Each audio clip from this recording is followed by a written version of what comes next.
سورہ آل عمران کی آیت نمبر 110 سے ہمارا آج کا درس شروع ہو رہا ہے۔ گزشتہ جمعہ کو بیان ہوا تھا امت مسلمہ کے غلبہ کے لیے چند نہایت بنیادی کام ہیں۔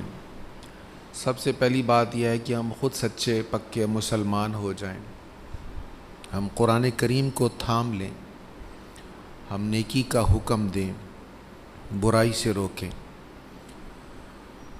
اسی مسئلہ کو پھر اور انداز میں بیان کیا جا رہا ہے۔ نیکی کا حکم دینا اور برائی سے روکنا، اس کو نہایت حسین اور خوبصورت پیرائے میں بیان کیا جا رہا ہے آیت نمبر 110 میں، اور اس میں امت محمدیہ کی تمام امتوں پر فضیلت کو بھی بیان کیا جا رہا ہے۔ فرمایا جو امتیں لوگوں کے لیے ظاہر کی گئی ہیں تم ان سب میں بہترین امت ہو۔ تم نیکی کا حکم دیتے ہو اور برائی سے روکتے ہو، اور تم اللہ پر ایمان رکھتے ہو، اور اگر اہل کتاب ایمان لے آتے تو ان کے حق میں بہتر تھا۔ ان میں سے بعض مومن ہیں اور اکثر کافر ہیں۔ امت محمدیہ کو یہاں ساری امتوں سے بہترین امت قرار دیا گیا۔ مجموعی طور پر ساری فضیلتیں جو ہیں وہ نبی رحمت صلی اللہ تعالی علیہ وآلہ وسلم کے ساتھ ہیں۔ اللہ تعالیٰ نے امام الانبیاء سیدنا محمد صلی اللہ علیہ وسلم کو نبی بنایا، رسول بنایا، لیکن تمام نبیوں، تمام رسولوں پر آپ کو فضیلت عطا کی گئی۔ حضور صلی اللہ تعالی علیہ وآلہ وسلم کو جو کتاب عطا کی گئی وہ ساری کتابوں سے افضل ہے۔ پہلی کتابوں کی حفاظت امتی کرتے تھے، اس کتاب کی حفاظت خود رب العالمین کر رہا ہے۔ حضور صلی اللہ تعالی علیہ وآلہ وسلم کو جو معجزات عطا کیے گئے وہ تمام انبیاء کے معجزات سے افضل ہیں۔ سرکار علیہ الصلاۃ والتسلیم کو جو شانیں، عظمتیں، رفعتیں عطا فرمائی گئیں ان میں آپ کی فضیلت سب نبیوں پر ہے، اور حضور ہی کی وجہ ہے، یہ حضور ہی کی نسبت ہے کہ آپ کی امت بھی تمام امتوں سے افضل ہے۔ قیامت کے دن حضور صلی اللہ تعالیٰ علیہ وآلہ وسلم فرماتے ہیں کہ قیامت کے دن میں اپنی امت کی کثرت پر فخر کروں گا کہ میری امت کی تعداد ساری امتوں کی مجموعی تعداد سے بھی زیادہ ہوگی، حضور کے غلام سب سے زیادہ ہوں گے۔ اب امت محمدیہ کو یہاں پر یہ فرما دیا گیا کہ تم بہترین امت ہو۔ جتنی امتیں ظاہر ہوئیں ان میں تم بہترین امت ہو۔ بہترین کیوں ہے؟ اس کی ایک وجہ یہاں پر یہ بیان کی جا رہی ہے کہ تأمرون بالمعروف، تم نیکی کا حکم دیتے ہو، وتنہون عن المنکر، تم برائی سے روکتے ہو۔ فضیلت کی وجہ یہاں پر جو بیان ہو رہی ہے وہ نیکی کا حکم دینا اور برائی سے روکنا ہے۔ کیا مطلب؟ جس شرف کو بیان کیا جا رہا ہے اگر اس شرف سے ہم تعلق توڑ دیں اپنا تو پھر اس کا مطلب ہے فضیلت میں کمی تو آئے گی، عظمت میں کمی تو آئے گی۔ اب دیکھیں نا، یہ مائک ہے، میں اس کی تعریف کر رہا ہوں، یہ بہت اچھا مائک ہے، یہ میری آواز کو یہاں سے بھی کیچ کر رہا ہے، میں پاس آ جاؤں تو یہاں سے بھی کیچ کر رہا ہے، اور میری آواز کو صاف شفاف آپ تک پہنچا رہا ہے۔ اب اس کے اوپر ہیرے موتی جواہرات لگ جائیں لیکن یہ آواز آپ تک نہ پہنچائے تو اس کا کوئی فائدہ رہے گا؟ یہ تو محض ایک شو پیس رہ جائے گا نا، اصل کام تو نہیں ہے اس کا۔ لائٹ کا کام ہے روشنی پہنچائے، جتنی مرضی حسین خوبصورت لائٹ ہو، لیکن اگر وہ جل گئی ہے، روشنی نہیں پہنچا رہی تو اپنا اصل مقصد تو نہیں وہ پورا کر رہی۔ تو امت محمدیہ کو کہا جا رہا ہے تم بہترین امت ہو۔ کیوں بہترین ہو؟ تم نیکی کا حکم دیتے ہو، تم برائی سے روکتے ہو۔ کمپیریزن کر دیا گیا گزشتہ امتوں کے ساتھ۔ اب گزشتہ امتوں کے لوگ کیا کرتے تھے؟ وہ کہتے تھے ٹھیک ہے لوگ غلط کام کرتے ہیں تو کرتے رہیں، ہمیں کیا ضرورت ہے ان کو کہنے کی، ہمیں کیا ضرورت ہے ان کو منع کرنے کی۔ ان کے سامنے حدود اللہ کو پامال کیا جاتا رہا، بڑے بڑے غلط کام ہوتے رہے اور انہوں نے کسی کو روکا نہیں، کسی کی تربیت نہیں کی، کسی کی اصلاح نہیں کی، کسی برائی کو روکا نہیں، کسی نیکی کی ترغیب نہیں دی، یہاں تک کہ ان کے ہاں لوگوں کو پتہ ہوتا تھا کہ جس بندے کے پاس یہ تورات ہے وہ اس میں تبدیلی کر رہا ہے، اس میں ایڈیٹنگ کر رہا ہے۔ کچھ جو مذہبی اس دور کے مذہبی موسٹ کرپٹڈ لوگ تھے، وہ کیا کرتے تھے، ایک جگہ بیٹھ جاتے تھے، آپس میں مشاورت کرتے تھے کہ اب لوگوں کو اس کی ضرورت نہیں رہی، یہ حکم آؤٹ آف فیشن ہو گیا ہے۔ تو اس دور میں نازل ہوا تھا، سینکڑوں سال پہلے نازل ہوا تھا، تو آج کے دور میں جیسے ہمارے یہاں کہا جاتا ہے دنیا چاند پہ پہنچ گئی تو اسی اجے تھے پھر دے پہ، تو اس دور میں بھی اس طرح کی باتیں، اب تو بڑی ترقی ہو گئی، زمانہ بدل گیا، آج کی جو ڈیمانڈ ہیں وہ کچھ اور ہیں، نیکسٹ جنریشن آ رہی ہے، تو ہم وہی پرانی کتاب لے کر بیٹھے ہوئے، تو اس میں ضرورت کے حساب سے کچھ نہ کچھ ترمیم کر لینی چاہیے۔ وہ لوگ بیٹھ جاتے، تبدیلیاں کرتے رہتے، کچھ نیا ڈال دیا، کچھ نکال دیا، پورے ابواب بدل کے رکھ دیے۔ اب عوام الناس کو پتہ تھا کہ یہ ہو رہا ہے، لیکن وہ کہتے تھے چلو وہ کر رہے ہیں کرتے رہیں، وہی غلط کر رہے ہیں، اگر غلط کریں گے تو وہی غلط ہوں گے، ہم کیوں اس میں پڑھیں۔ تو جو صالحین تھے، جو اہل علم تھے یا جو عوام تھی، وہ اس سے کوئی سروکار نہیں تھا کہ کیا ہو رہا ہے، برائی ہو رہی ہے، سب کو پتہ تھا ہو رہی ہے، وہ اس پر کمپرومائز کیے ہوئے تھے۔ تو نتیجہ کیا ہوا، کتاب جو اللہ کا پیغام تھا، جو عظیم ترین شے تھی ان کے پاس ہدایت والی، وہ اس سے محروم ہو گئے۔ امت محمدیہ کو کہا جا رہا ہے کہ تم ایسا نہ کرنا، تم تک جو دین پہنچا ہے اس کو تم آگے پھیلاتے رہنا۔ ان لوگوں نے آگے پھیلانا، آگے پہنچانا چھوڑ دیا تھا۔ بہت سی چیزیں ان کے سامنے جب غلط ہو رہی تھیں، دیکھیں ایک برائی کو معاشرے میں آنے میں بہت ٹائم لگتا ہے۔ جب ہمارا بچپن ہوتا تھا تو ایسا ماحول نہیں تھا جیسا ماحول آج ہے۔ اس دور میں خواتین اگر کسی علاقہ میں حجاب وغیرہ کا اہتمام نہیں کرتی تو نہایت معیوب سمجھا جاتا تھا۔ خواتین اور حضرات ایک جگہ یکجا بیٹھے ہوں، مکس گیدرنگ ہو، اس کو نہایت معیوب سمجھا جاتا تھا۔ تو ابتدا میں جب ایسا ہوا تو لوگوں نے کمپرومائز کیا، آہستہ آہستہ ماحول بننے لگ گیا، اور اب یہ کافی عام ہوتا نظر آ رہا ہے۔ تو جب بھی کوئی برائی معاشرے میں آتی ہے تو ابتداً کچھ لوگ ہوتے ہیں جو اس کو روک سکتے ہوتے ہیں، وہ کمپرومائز کرتے ہیں، وہ کہتے ہیں کوئی بات نہیں، چلتا اتنا تو ہونا چاہیے، پھر آہستہ آہستہ چلتا کام بہت دور تک چلا جاتا ہے۔ آج سے 100 سال پہلے گزشتہ صدی میں آپ چلے جائیں تو آپ کو لندن کی گلیوں کی، بازاروں کی ویڈیوز مل جائیں گی یوٹیوب سے۔ 100 سال پہلے لندن کیسا ہوتا تھا، آپ کو ایسا بے حیائی والا لباس وہاں بھی نظر نہیں آئے گا جیسا آپ کو آج یہاں نظر آ رہا ہے۔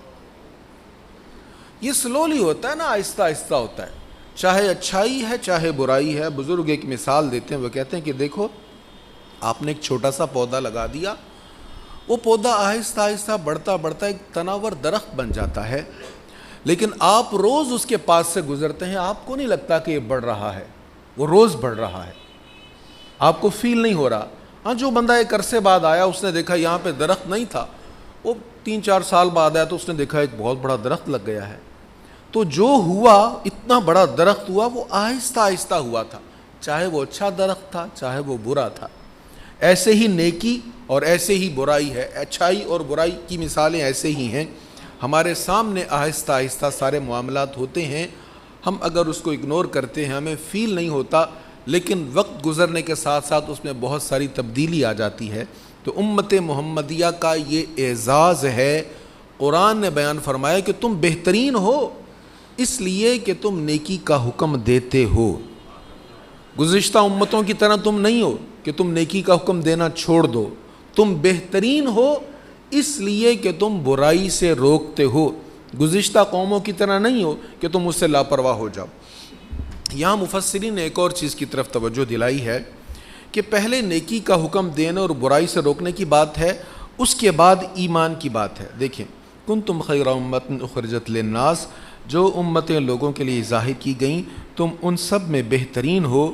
تأمرون بالمعروف، تم نیکی کا حکم دیتے ہو، وتنہون عن المنکر، اور برائی سے روکتے ہو، وتؤمنون باللہ، اور تم اللہ پر ایمان رکھتے ہو۔ ایمان والا ہی نیکی کا حکم دے گا نا، برائی سے روکے گا۔ تو پہلے نیکی کا حکم دینے اور برائی سے روکنے کا حکم ہے، ذکر ہے، پھر یہ کہا جا رہا ہے کہ تم ایمان والے ہو، اللہ پر تمہارا ایمان ہے۔ تو اللہ پر ایمان کا ذکر پہلے کیوں نہیں کیا؟ تم نیکی کا حکم دیتے ہو، برائی سے روکتے ہو، اس کا پہلے ذکر کیا اور ایمان کا بعد میں ذکر کیا۔ مفسرین کہتے ہیں اس کی وجہ یہ ہے کہ جب نیکی کا حکم ختم ہو جائے، برائی سے روکنے والا معاملہ ختم ہو جائے، پھر ایمان بھی نہیں رہتا، ایمان پھر نکل جاتا ہے۔ پہلے اعمال ختم ہوتے ہیں، جب اعمال ختم ہوتے ہیں، افعال خراب ہوتے ہیں، پھر نظریات بھی خراب ہو جاتے ہیں، پھر عقائد بھی خراب ہو جاتے ہیں۔ انسان کافر کب ہوتا ہے؟ جب اس کا عقیدہ خراب ہوتا ہے، جب اس کی آئیڈیالوجی خراب ہوتی ہے، اس میں خرابی آئے، پھر وہ کافر ہوتا ہے۔ ایک انسان نماز نہیں پڑھ رہا، وہ گناہ گار ہے لیکن کافر نہیں ہے۔ ہاں، جب اس کا نظریہ خراب ہو گیا، وہ یہ سمجھنے لگ گیا کہ نماز پڑھنا فرض ہے ہی نہیں، پڑھ لو نہ پڑھو تب بھی ٹھیک ہے، بس بھوکوں کو کھانا کھلا دو، یہ زیادہ بڑی نیکی ہے، یہ نظریہ کی خرابی ہے۔ نماز نہیں پڑھ رہا، دل میں ہے کہ میں غلطی کر رہا ہوں، کافر نہیں ہوگا۔ لیکن جب نظریہ بدل گیا، جب اس نے سوچا کہ نہیں اور بڑے بڑے اچھے کام ہیں، نماز نہ بھی پڑھیں تو کوئی حرج نہیں ہے، دیکھا ہے ہم نے نمازیوں کو، تو جب نماز کو وہ فرض نہیں سمجھے گا، اب وہ کافر ہو جائے گا۔ تو نیکی کا حکم دینے اور برائی سے روکنے والا عمل جب ختم ہو جائے گا تو پھر معاشرے میں برائیاں بڑھ جائیں گی۔ جب برائیاں بڑھیں گی، آہستہ آہستہ پھر عقائد بھی خراب ہونے لگ جائیں گے، اور جب عقائد خراب ہوں گے تو انسان کفر کی طرف چلا جائے گا۔ اللہ کریم ہمیں اس سے محفوظ فرمائے۔ اب امت محمدیہ کا ذکر کرنے کے بعد اہل کتاب کا ذکر اسی آیت میں ہو رہا ہے۔ وَلَوْ آمَنَ أَهْلُ الْكِتَابِ لَكَانَ خَيْرًا لَهُمْ، اور اگر اہل کتاب ایمان لے آتے تو ان کے حق میں بہتر تھا۔ ان میں سے بعض مومن ہیں اور اکثر کافر ہیں۔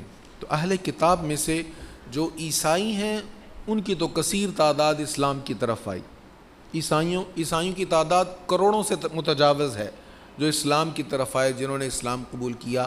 لیکن یہودیوں میں سے گنے چنے لوگوں نے اسلام قبول کیا، اور قرآن نے اس بارے میں پیش گوئی کی تھی یہ بہت کم لوگ اسلام قبول کریں گے۔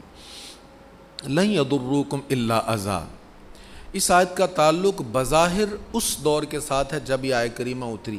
یہ حضور علیہ الصلاۃ والتسلیم کی ہجرت کے بعد نازل ہوئی، تو اس دور کے جو معروضی حالات ہیں ان میں یہ تھا کہ یہودی جو تھے وہ یثرب، گزشتہ یثرب اور موجودہ مدینہ طیبہ، یہاں پر بڑے مضبوط تھے، ان کے بڑے مستحکم قلعے تھے، تو مسلمان تھوڑا سا ان سے ڈرتے تھے کہ یہ غریب لوگ اپنا سب کچھ چھوڑ کر مکہ معظمہ سے یہاں مدینہ طیبہ میں آئے، اور جو انصار تھے وہ بھی عام طور پر کسان لوگ تھے، سیٹھ وڈیرے لوگ نہیں تھے، ان کے مقابلے میں یہودی بڑے طاقتور تھے۔ تو اللہ تعالیٰ فرما رہا ہے لن یضروکم الا اذی، تمہیں زبانی اذیت دینے کے سوا کوئی ضرر نہیں پہنچا سکیں گے، اور اگر وہ تم سے جنگ کریں تو تمہارے سامنے پیٹھ پھیر کر بھاگیں گے، پھر ان کی مدد نہیں کی جائے گی۔ مسلمانوں کو یہاں پر حوصلہ دیا جا رہا ہے۔ اب بظاہر یہ اس دور میں کہا جا رہا تھا جب مسلمان بہت کمزور ہیں اور وہ بڑے طاقتور ہیں، ان کے پاس بہت مضبوط قلعے تھے مدینہ طیبہ میں، اطراف میں، اور ان کے بہت بڑے بڑے قبیلے بستے تھے، اور جو مہنگا کام تھا وہ بھی انہی کے پاس تھا، سونار یہ لوگ تھے، اسلحہ بنانے کی چھوٹے چھوٹے کارخانے ان کے پاس تھے پورے مدینہ طیبہ کے، تو بڑے سٹرونگ لوگ تھے اور ان کی کثرت بھی تھی۔ لیکن جیسے قرآن نے کہا ویسا ہی ہوا، جب انہوں نے نبی رحمت صلی اللہ تعالیٰ علیہ وآلہ وسلم سے کیے ہوئے معاہدوں کو توڑا، میثاق مدینہ منورہ کو توڑا، پھر انہیں مار مار کے وہاں سے نکالا گیا۔ تو جو قرآن نے کہا تھا ویسا ہی ہوا، مسلمانوں کو وہ اذیت نہیں پہنچا سکے، باتیں بڑی کی، زبانی جمع خرچ بہت کرتے رہے، لیکن جب مسلمان میدان عمل میں آئے تو وہ ان کے سامنے ٹھہر نہیں سکے۔ پھر ارشاد ہوا وہ جہاں کہیں بھی پائے جائیں ان پر ذلت لازم کر دی گئی بجز اس کے کہ وہ کبھی اللہ کی رسی اور کبھی لوگوں کی رسی سے سہارا لیں، اور وہ اللہ کے غضب کے مستحق ہوئے اور ان پر محتاجی لازم کر دی گئی، یہ اس وجہ سے کہ وہ اللہ کی آیتوں کا کفر کرتے تھے اور نبیوں کو ناحق شہید کرتے تھے، اور اس کا سبب یہ تھا کہ انہوں نے نافرمانی کی اور وہ حد سے تجاوز کرتے تھے۔ یہود کے بارے میں کہا جا رہا ہے ان پر ذلت مسلط کر دی گئی ہے، یہ جہاں کہیں بھی جائیں گے ذلیل و رسوا ہوں گے۔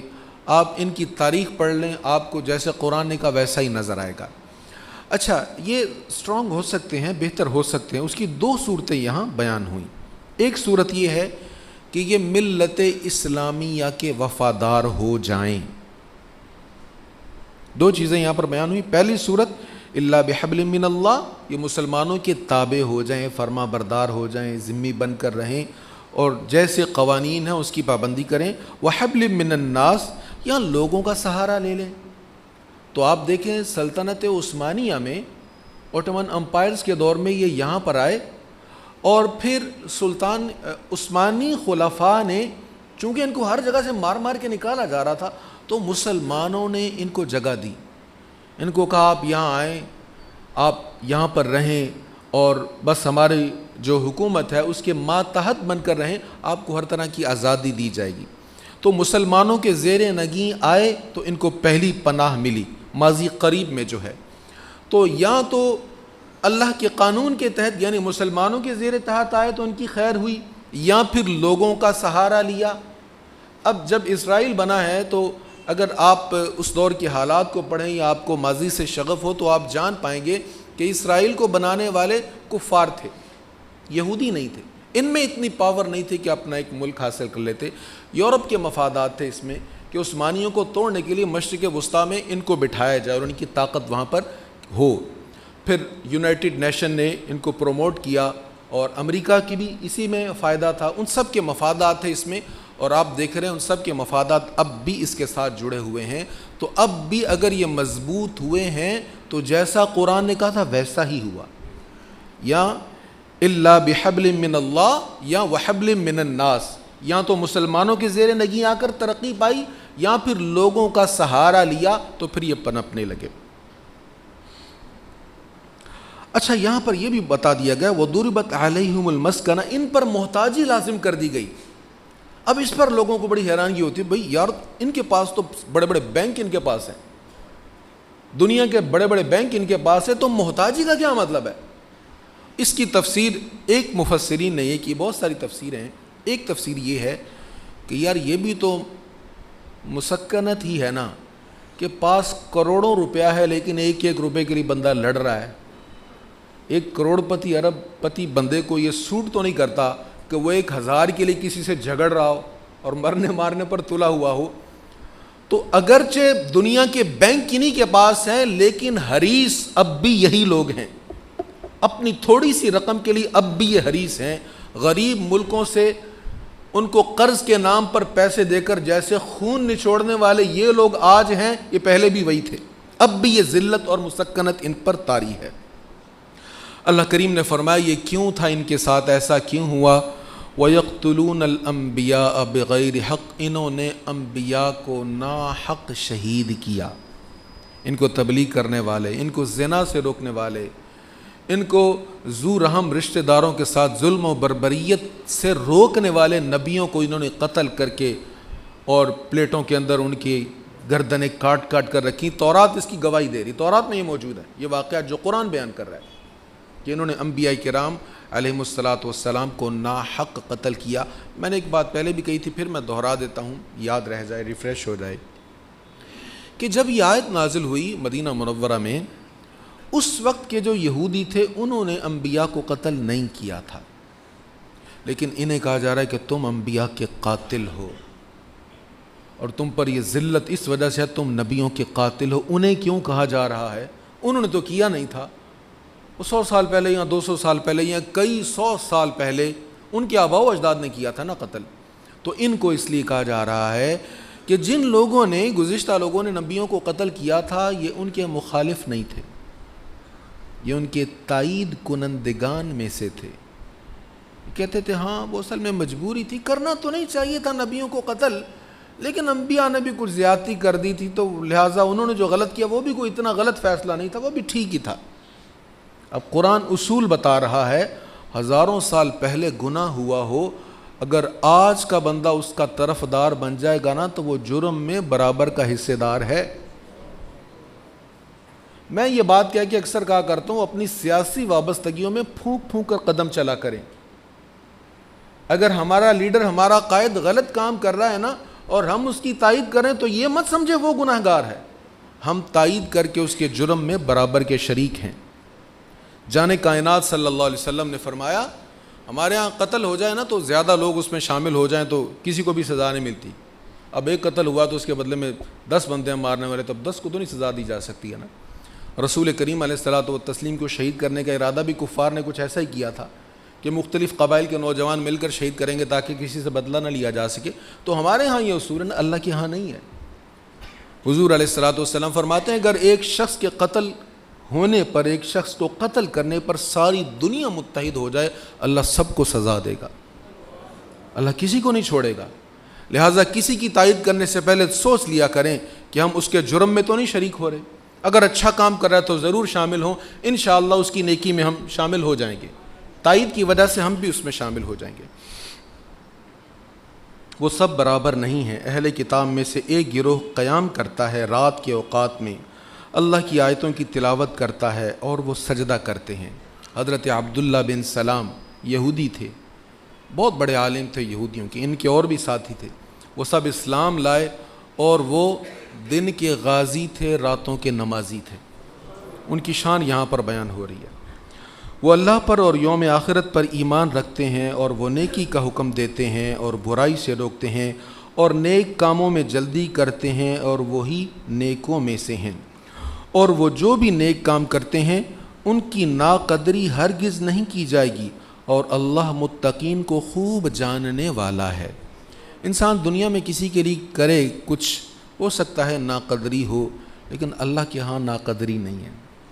اللہ سب سے بڑا قدردان ہے. کوئی اللہ کی خاطر کچھ کرے تو صحیح, اللہ کبھی اس کو محروم نہیں فرماتا. بے شک جن لوگوں نے کفر کیا ان کے مال اور ان کی اولاد ان کو اللہ کے عذاب سے ہرگز نہیں بچا سکیں گے. وہ جہنمی ہیں اور وہ اس میں ہمیشہ رہیں گے. وہ جس چیز کو دنیا کی اس زندگی میں خرچ کرتے ہیں اس کی مثال اس ہوا کی طرح ہے جس میں سخت سردی ہو, جو ان لوگوں کی کھیتوں پہ پہنچے جنہوں نے اپنی جانوں پر ظلم کیا ہے. پھر وہ ہوا اس کھیت کو جلا ڈالے, اور اللہ نے ان پر ظلم نہیں کیا لیکن وہ خود اپنی جانوں پر ظلم کرتے ہیں. انسان اگر ایمان نہ لائے جتنا مرضی صدقہ خیرات کرے کوئی فائدہ نہیں ہوگا. ایمان ہو, تھوڑا سا بھی کرے گا, قبول ہو جائے تو بخشش کے لیے کافی ہو جائے گا. یہاں تک کہ میرے آقا کی حدیث کا مفہوم ہے کھجور کا ٹکڑا, کھجور کا ٹکڑا, کھجور پوری نہیں, کھجور کا ٹکڑا ایمان والا صدقہ کرے اللہ کی رضا کے لیے, وہ بھی دوزخ سے بچا لے گا, لیکن ایمان ہونا چاہیے. اے ایمان والو غیروں کو اپنا رازدار نہ بناؤ. بطانہ لا تتخذوا بطانہ. بطانہ وہ کپڑا ہوتا ہے جو اندر ہوتا ہے. آپ ویسٹ کوٹ پہنتے ہیں, جیکٹ پہنتے ہیں نا, ایک کپڑا اندر والا ہوتا ہے ایک باہر والا. تو جو کپڑا اندر والا ہوتا ہے اس کو بطانہ کہا جاتا ہے, اور قریبی دوست رازدار کو بھی بطانہ کہا جاتا ہے. فرمائے غیروں کو اپنا رازدار نہ بناؤ, وہ تمہاری بربادی میں کوئی کسر نہیں چھوڑیں گے. انہیں وہی چیز پسند ہے جس سے تمہیں تکلیف پہنچے. ان کی باتوں سے دشمنی ظاہر ہو چکی ہے, اور جو کچھ ان کے سینوں میں چھپا ہوا ہے وہ اس سے بھی زیادہ بڑا ہے. اگر تم عقل سے کام لیتے ہو تو ہم نے تمہارے لیے نشانیوں کو بیان کر دیا ہے. غیروں کو اپنا رازدار نہ بناؤ. آج ہم سمجھتے ہیں مفت اپلیکیشن یوز کر رہے ہیں نا, کتنی بڑی سہولت ہے, یہ اپلیکیشن مفت ہے, یہاں سے یہ مل رہا ہے, یہاں سے یہ مل رہا ہے. مفت نہیں یوز کر رہے, آپ کی معلومات کو بیچا جا رہا ہے, آپ کی پوری تفتیش کر رہا ہے یہ سیل فون, چاہے آپ اینڈرائڈ ہو یا دوسرا بھی ہو, کوئی بھی ہو, آپ کی پوری تفتیش ہو رہی ہے, آپ کے رازوں کو آگے شیئر کیا جا رہا ہے. اس لیے جتنا محتاط ہو سکے محتاط ہونا چاہیے۔ اللہ کریم ہم سب کے حال پر کرم فرمائے۔ وآخر دعوایا ان الحمد للہ رب العالمین۔